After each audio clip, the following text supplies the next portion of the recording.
प्रधानमंत्री मोदी के भाषणों की मुरीद जनता लोगों से कनेक्ट करने के लिए उनके कौशल को जादुई मानती है। पीएम मोदी के भाषणों को भाजपा के कई नेता भी फॉलो करते हैं। इनमें मध्य प्रदेश के मुख्यमंत्री शिवराज सिंह चौहान का भी नाम शामिल है। प्रधानमंत्री के गत 2 साल में दिए गए भाषणों का संकलन किताब के तौर पर पब्लिश किया गया है। सीएम शिवराज ने किताब के विमोचन के मौके पर प्रधानमंत्री के इस कौशल की जमकर तारीफ भी की है। सीएम शिवराज सिंह चौहान ने प्रधानमंत्री के ग्रीस दौरे का जिक्र करते हुए कहा कि ये पीएम मोदी के भाषणों का जादू है कि वो जनता के बीच ऐसे घुल मिल जाते हैं जैसे वो उन्हीं के बीच के सदस्य हों। मुख्यमंत्री ने जनता से दोनों किताबों को जरूर पढ़ने की अपील भी की। जब किसी से कम्युनिकेशन करना हो, किसी से कनेक्ट करना हो, किसान हो तो किसान जैसे, इंजीनियर हो तो इंजीनियर जैसे, डॉक्टर हो तो डॉक्टर जैसे, वैज्ञानिक हो तो वैज्ञानिक जैसे, स्टूडेंट हो तो स्टूडेंट जैसे, श्रोताओं का कोई समूह मुझे आश्चर्य होता है। एक व्यक्ति इतना बहुआयामी कैसे हो सकता है? श्रोताओं का कोई भी समूह हो, प्रधानमंत्री जी सीधे उससे कनेक्ट हो जाते हैं। मुझे लगता है कि ये एक असंभव क्षमता है। हर एक को लगता है कि वो प्रधानमंत्री जी हम में से कोई एक है। अब देश हो चाहे विदेश हो। अब कल संत रविदास जी की यात्रा का वर्णन किया ग्रीस में उन्होंने, और ग्रीस वालों से संत रविदास जी की जय बुलवाई और बताया कि मध्य प्रदेश में कितनी अद्भुत यात्रा हुई है, इतने गांव, इतनी नदियों का जल। ये प्रधानमंत्री जी की क्षमता है। सीधे मन की बात को मैं मानता हूं वाइब्रेंट लोकतंत्र।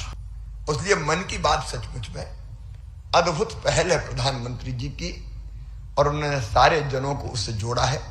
मैं इतना ही अनुरोध करूंगा कि इस किताब सबका साथ सबका विकास, इसको पढ़ना जरूर।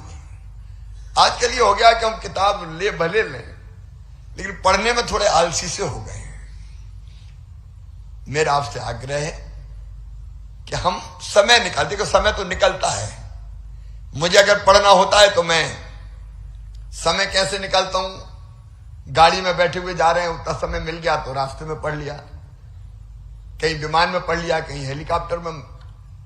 पढ़ने के लिए समय चुराना पड़ता है। तो मेरा आपसे आग्रह है, विशेषकर बच्चों से, कि इसको पढ़ना जरूर।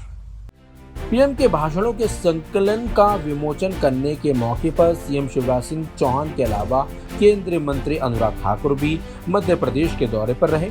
मध्य प्रदेश में सबका साथ सबका विकास सबका विश्वास किताब की लॉन्चिंग के बाद केंद्रीय मंत्री अनुराग ठाकुर ने कहा, पीएम मोदी के भाषणों का संग्रह कर 2 किताबें जारी हुई हैं। सबका साथ सबका विकास सबका विश्वास टाइटल की इन किताबों में पीएम के दूसरे कार्यकाल के भाषणों से खास मुद्दों पर उनके विचारों को प्रकाशित किया गया है। प्रधानमंत्री नरेंद्र मोदी जी के भाषणों का संकलन करके 2 पुस्तकें निकाली गई, सबका साथ सबका विकास सबका विश्वास, और ये सन 2020, 2021 और 2021-2022 इन 2 वर्षों की प्रधानमंत्री की दूसरी पारी की शुरुआत के बाद जो भाषण दिए गए, उनमें से चुने गए एक खंड में 86 और दूसरे में 80 भाषण लिए गए।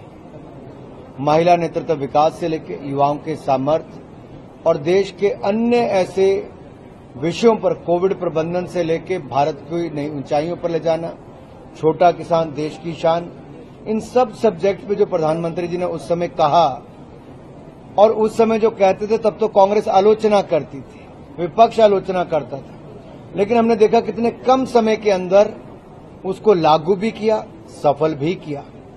कोविड के समय वो भारत की वैक्सीन पर प्रश्न चिन्ह खड़ा करते थे। 220 करोड़ वैक्सीन बनी भी और मुफ्त में लगी भी। 160 देशों को वैक्सीन मैत्री के माध्यम से दवाई और वैक्सीन दिलाई भी गई। और न्यू वर्ल्ड ऑर्डर की मैं बात करूं पोस्ट कोविड, तो उसमें भारत की एक नई पोजीशन बन रही है। ये जियो पॉलिटिकल इक्वेशन जो है वो भारत को एक नई ऊंचाइयों पर ला रहा है, और G20 की अध्यक्षता के कारण भारत को एक नई पहचान, भारत की कला, संस्कृति, साहित्य और सामर्थ्य, इस सब को हम दुनिया भर में दिखा पा रहे हैं। उन्होंने बताया कि महिलाओं के नेतृत्व वाले विकास से लेकर युवाओं की क्षमताओं और ऐसे ही कई राष्ट्रीय विषयों जैसे कि कोविड प्रबंधन, छोटा किसान देश की शान जैसे विषयों पर पीएम ने अहम बातें कही। अनुराग ठाकुर ने कहा, कांग्रेस और विपक्ष ने आलोचना की, लेकिन काफी कम समय में सरकार ने इसे लागू किया और सफल बनाया। G20 की अध्यक्षता के कारण भारत को एक नई पहचान भी मिली।